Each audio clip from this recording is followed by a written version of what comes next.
जिस किसी से पूछें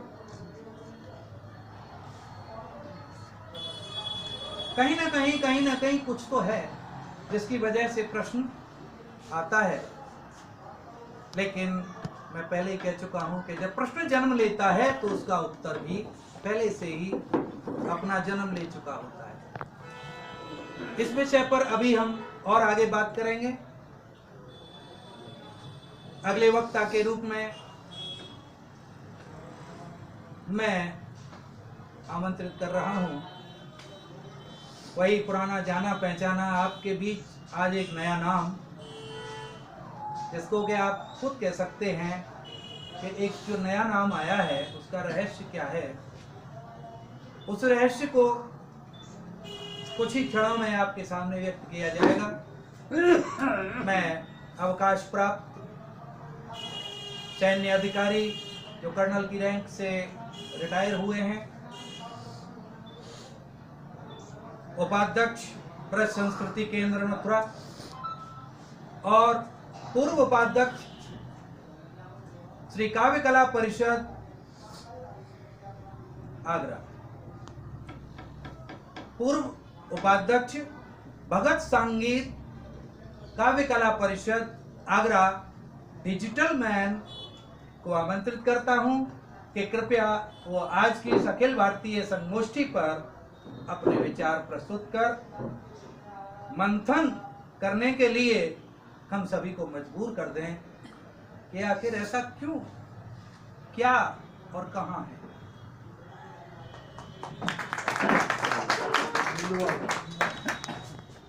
मैं कुछ कहना चाहूँगा इस विषय में। जैसा मेरा फौज के नियम है कि हमेशा लिख के ही बोला जाता है, तो मैं लाया हूँ थोड़ा सा, वो आपको पढ़ के सुना दूँगा। बैठने की इजाज़त दे मुझे? आपको कौन इजाजत दे सकता है? देखिए, भगत संगीत नौटंकी की वर्तमान दशा और दिशा क्या है, इसके ऊपर मैंने कुछ 4-6 लाइनें लिखी है, जो मैं डॉक्टर साहब को समर्पित करता हूँ। आज बंधुओं, आज की इस संगोष्ठी के मंच पर उपस्थित सभी विद्वान साथियों को मैं सादर प्रणाम करते हुए पंडित नथाराम गौड़ जी के चरणों में नतमस्तक हो नमन करता हूँ। साथ ही मैं दिगंबत हुए भाई गौरी शंकर जी को श्रद्धांजलि अब अर्पित करते हुए ईश्वर से प्रार्थना करता हूँ कि उनकी दिगंबत आत्मा को अपने श्री चरणों में स्थान दे। साथियों, मेरा मानना है कि पंडित नथाराम गौड़ जी के वंशज इस परिवार के सदस्यों को हमें हृदय से आभार प्रकट करना चाहिए कि अभी 3 माह भी नहीं हुए भाई गौरी शंकर गौड़ जी को दिगंबत हुए। पूरा परिवार इस दारुण दुख को सहन नहीं कर पा रहा है, फिर भी अपने पूर्वजों के प्रति इतनी गहरी आस्था है कि इस विषम परिस्थिति में भी आज उनके द्वारा यह परंपरागत आयोजित किया जा रहा है। मेरा आप सभी से अनुरोध है कि ऐसे तपस्वी परिवार के इन सभी सदस्यों के सम्मान में आप सभी खड़े होकर जोरदार तालियों से इन सभी का उत्साहवर्धन करें। बुला लेता हूँ परिवार के, आइए यहाँ आइए। एक बड़े सोचने वाली बात है, ऐसे आ जाओ। 2 महीने पहले हुए, लेकिन इस परंपरा आप भी परिवार के ही हैं जिन्होंने 50 साल अपना काट दिया। पटेल जी आप देखिए कितने महत्वपूर्ण परिवार के हैं। मेरा आपसे सभी से अनुरोध है कि ऐसे तपस्वी परिवार के इन सभी सदस्यों के सम्मान में जोरदार तालियों से इस परिवार के प्रत्येक सदस्य को मैं विश्वास दिलाता हूं कि आप स्वयं को अकेला न समझें, हम सभी आपके साथ हैं, ये भी हम विश्वास दिलाते हैं। साथियों, चलिए बैठ लेते हैं कुछ।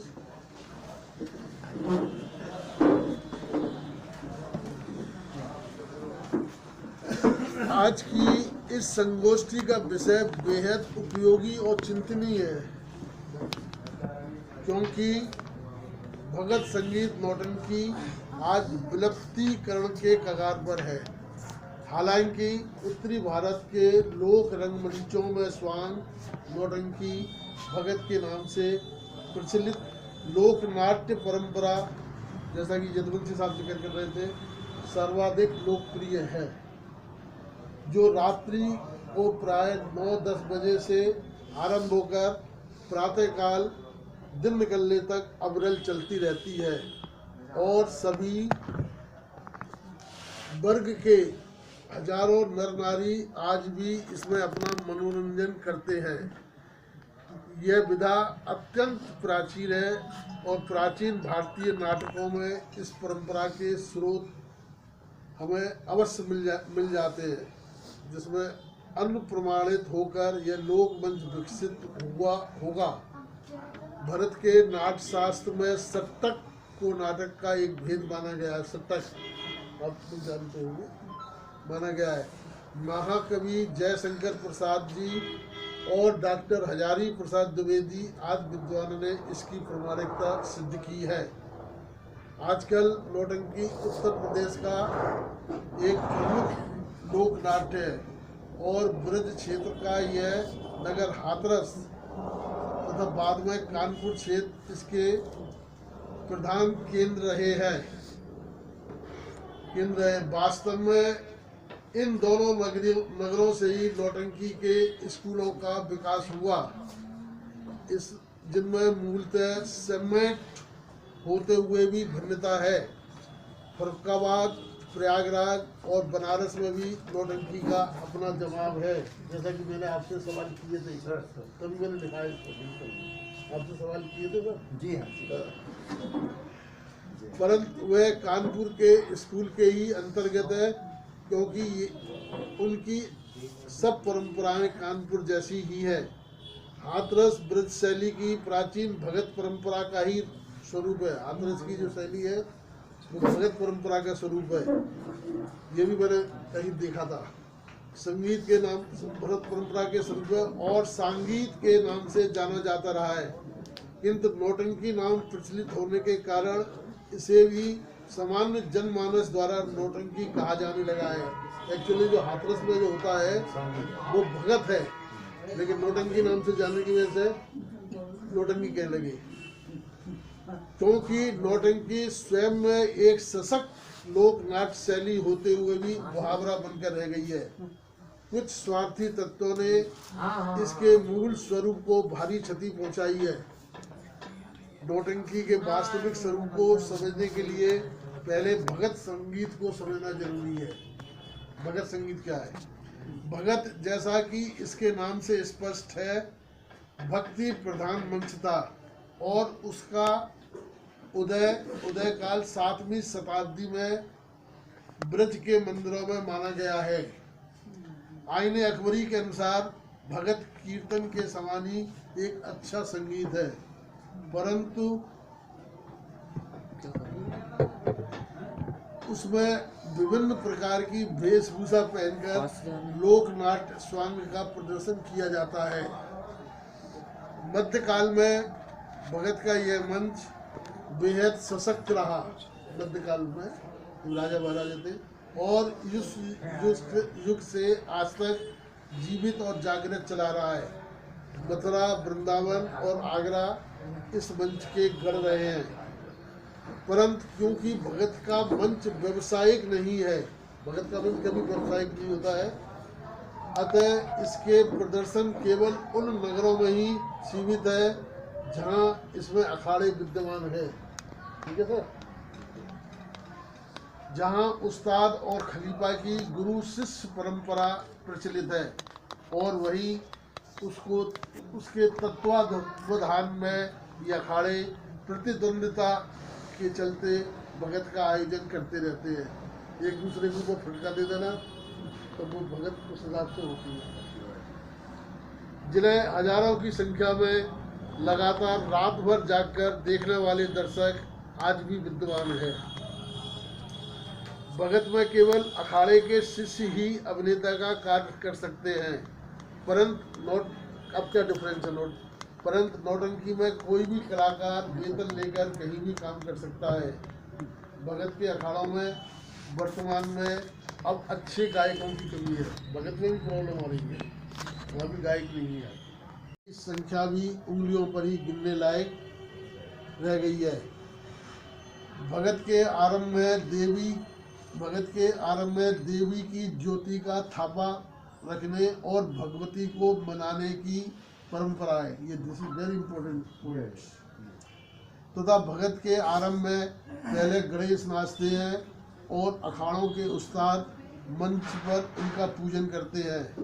फिर अखाड़े के दिगंबर उस्ताद की प्रस्तुतियाँ गाकर भगत प्रारंभ होती है। जबकि नौटंकी में पात आकर केवल जूते उतारकर साजों को सलाम करते हैं और कोरस भेंट गायन के बाद महिलाएं कलाकारों द्वारा नाच कराया जाता है। हालांकि अब देखिए क्या डिफरेंस आया, अब आगे देखिए। हालांकि पंडित नत्थाराम जी ने कभी अपने मंच पर महिला कलाकारों को स्थान नहीं दिया। वह सुंदर पुरुष कलाकारों द्वारा महिला पात्रों का अभिनय कराते रहे और न कभी उन्होंने अपने मंच पर नाच कराया, जैसा कि आजकल आपको सुनने को मिल जा रहा है। किंतु वर्तमान में तो यह देखा जा रहा है कि मंच पर नौटंकी कम और नाच ज़्यादा हो रहे हैं। ये this is also a reason. Doctor साहब, you must know, yes, this should be avoided. बिल्कुल।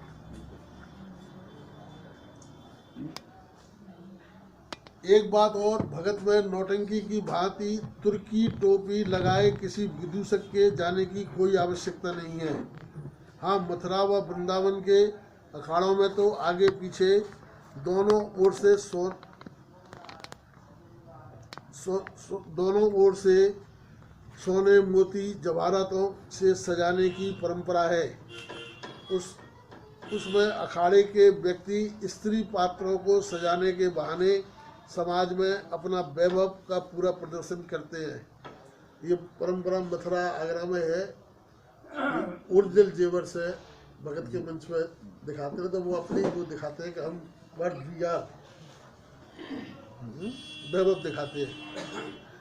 पिछले साल, अब देखिए पिछले साल की बात आपको बताता हूँ यहीं पर।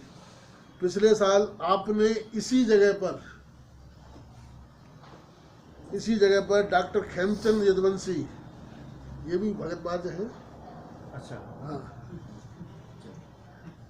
डॉक्टर खेमचंद यदुवंशी जी के निर्देशन में मंच पर भगत संगीत भक्त अर्दौल के मंच पर भात पहनाने का अद्भुत दृश्य देखा होगा आप लोगों में से किसी देखा था, जिसमें वह अपने घर से अपनी श्रीमती जी के सोने चांदी के जेवर लेकर आए थे और मंच पर भात में असली सोने चांदी के जेवरों से भात पहनाया था।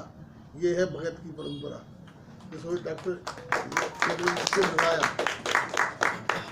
इस दृश्य के आप सभी साक्षी हैं और कुमारी रेखा उपाध्याय ने तो वह बात पहना था। रेखा उपाध्याय है यहाँ पे? अभी नहीं है, नहीं आ पाएगी। कोई बात नहीं, ये भी मुझे कहीं लिखा है, जब मैंने नकल किया है। रेखा उपाध्याय जी के फूफा जी सामने बैठे हैं, राम प्रकाश जी। ये सही बोल रहा हूँ सब मैं, है ना? जबकि नौटंकी में ऐसा कुछ भी नहीं होता। ऐसा मैं फौज में रहा हूँ तो हमारे यहाँ एक एक शब्द की कीमत होती है। ये कोई ब्रिगेडियर साहब भी हो या आर्मी कमांडर भी हो, उसके सामने एक एक शब्द लिख कर दिया जाता है, तैयार पहले हो जाता है। ऐसे जैसे डॉक्टर साहब ने बोल दिया अभी ये बोल देंगे, उस तरह का मेरा व्यू नहीं है। अपना व्यू हम पहले तैयार कर लाते हैं। अच्छी बात है, स्क्रिप्ट होनी चाहिए। अपनी स्क्रिप्ट। अब डॉक्टर साहब को आपने खड़ा कर दिया तो धारा प्रभाव बोलने लगे, मैं नहीं बोल सकता हूँ। अभी चंद सकी जी को खड़ा करेंगे तो और भी अच्छा बोल देंगे।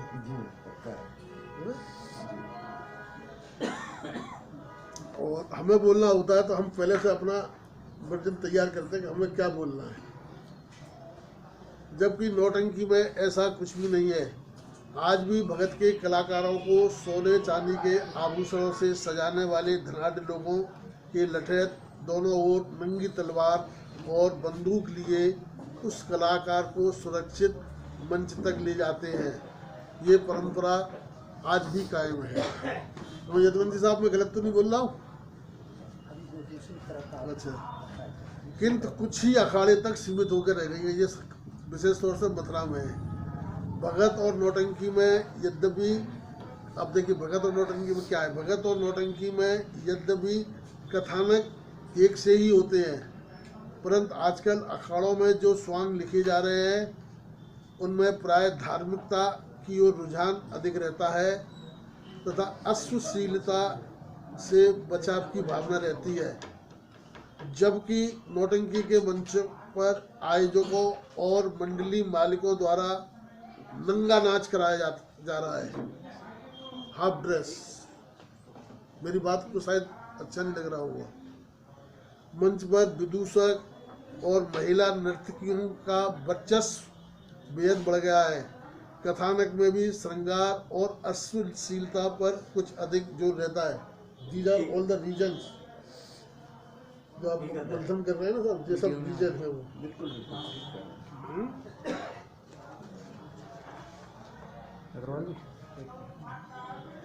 अरे हो गया साहब, क्या करोगे, बाल सफेद है अभी। फोटो नहीं आ रहा।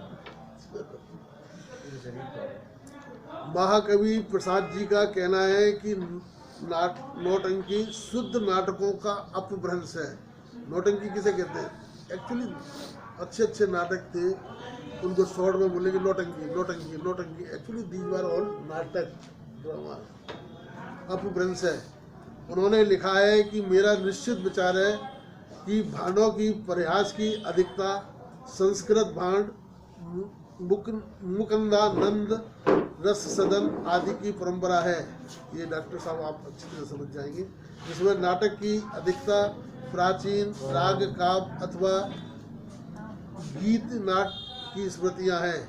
हम प्रसाद जी के मत का आदर करते हुए यह कहना चाहते हैं कि नौटंकी में भानों का कोई गहरा प्रभाव है। भानों का प्रभाव है, अच्छे अच्छे भानु है। यह कम से कम आज के रूप को देखने से प्रतीत नहीं होता। वर्तमान किसी भी नौटंकी में भांड या उससे मिलता जुलता ही कोई पात्र कभी भी कहीं आता जाता नहीं देखा जाता, और न इसके रूप का संस्कृत नाटकों के भांडों से ही कोई समानता है, क्योंकि नौटंकी के मूल कथा में हास्य नहीं के बराबर होता है। उसमें हास्य नहीं होता है नोट मूल कथा में, कभी होता है सर, एक्चुअली स्क्रिप्ट में नहीं होता है। इसमें जो भी प्रयास है वह सब ऊपर से कथा में प्राय मंडली मालिकों और कलाकारों के अपने दिमाग की तुच्छ उपज है तथा विदूषक द्वारा पूरी तरह आरोपित है। नौटंकी में प्रयास के लिए तुर्की टोपी लगाने तथा पायजामा पहनकर हाथ में फटा बांस या बेत लिए और रंग बिरंगी कमीज पहने एक मुंशी जी के आने की परंपरा है, जो कहीं भी चलती कथा में से किसी में भी कोई भी और किसी भी स्तर की मस्करी करके लोगों को हंसाने का कार्य करते हैं। तुर्की टोपी पहनने वाले ये मुंशी जी नौटंकी में किसी भी संस्कृत परंपरा में नहीं आए, वरन यह पात्र निश्चित रूप से नौटंकी को लखनऊ के नवाबों के रहस्य खानों से प्राप्त हुआ है, जो नौटंकी का उसका अपना एक आकर्षण जिसने यह बेहद अश्लील और भोलापन रूप में ले लिया है। साथियों, यहाँ बैठे सभी विद्वान साथियों को इस स्थिति को समझना होगा और नौटंकी जैसी सशक्त विद्या को इस वर्तमान स्थिति से बाहर लाना होगा, क्योंकि यह नंगा नाच अधिक समय तक नहीं चल सकता। कानपुरी नौटंकी की दुर्दशा हम देख चुके हैं। आज वही नौटंकी की एक भी पार्टी नहीं बची है। हाँ, सरकारी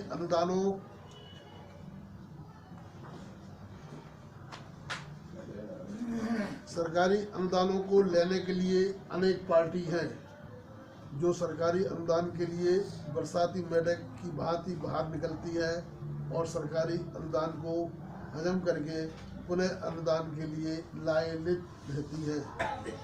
संस्कृति मंत्रालय की योजनाओं और बड़े बड़े सरकारी आयोजनों में मंचन करके कुछ लोगों का तो भला हो सकता है, परंतु भगत संगीत नौटंकी का कोई भला नहीं हो सकता। यह मेरा दावा है। आप मुझे भाषा तो भली एड लेकर कुछ भी कर लीजिए। मथुरा, वृंदावन, हाथरस क्षेत्र में भगत संगीत नौटंकियों में आज भी सहस्त्रों दर्शकों के बीच अपनी टीपदार ऊंची आवाज़ को दूर तक पहुंचाने में समर्थ कलाकार ही नौटंकी के मंच का कलाकार माना जाता है। मजबूत आवाज़ से गा सकता है। वहाँ सूक्ष्म भाव भंगिमाओं का कोई महत्व नहीं है, अधिक अपितु वाचिक और गेयतापूर्ण अभिनय को ही मान्यता है, उसको प्रदर्शन को मान्यता है। और सिनेमा, टेलीविज़न और रेडियो के युग में भी इसकी अक्रमिकता और आवंडरहीनता ने ही इस लोक मंच को लोक मानव से दूर नहीं होने दिया है। जैसे आप कह रहे हैं खत्म हो गई, अभी खत्म नहीं हुई है, वरन यह उसके और निकट ही आया है। जैसा कि अष्टभुजा साहब का भी यही मानना है, जो मेरा मानना है। परंतु मेरा मानना है कि भगत संगीत नौटंकी जैसे सशक्त मंच केवल अखाड़ों की संपत्ति न रहकर समाज के सभी वर्गों के लिए उपयोगी बन सके। साथियों, इस लोक रंजनी विधा को नई दिशा की आवश्यकता है। इसके लिए हमें इसे और बेहतर बनाने की दिशा में सोचना होगा। मेरा स्वयं का मानना है कि हमें सर्वप्रथम धार्मिक आलेखों के साथ साथ वर्तमान परिप्रेक्ष्य पर आधारित आलेख तैयार करने चाहिए और आलेख में वर्णित सभी छंदों के नोटेशन भी स्वयं, जो मैं बात करता हूँ बार बार, नोटेशन भी स्वयं या किसी संगीतकार से तैयार कराकर आलेख में जोड़ना होगा। वर्तमान में कलाकार स्वेच्छा से गायन को कहीं भी मोड़ देता है, परंतु आलेख में नोटेशन की सहायता से इसे कलाकार सुनियोजित तरीके से अच्छी तरह से तैयार कर सकेगा।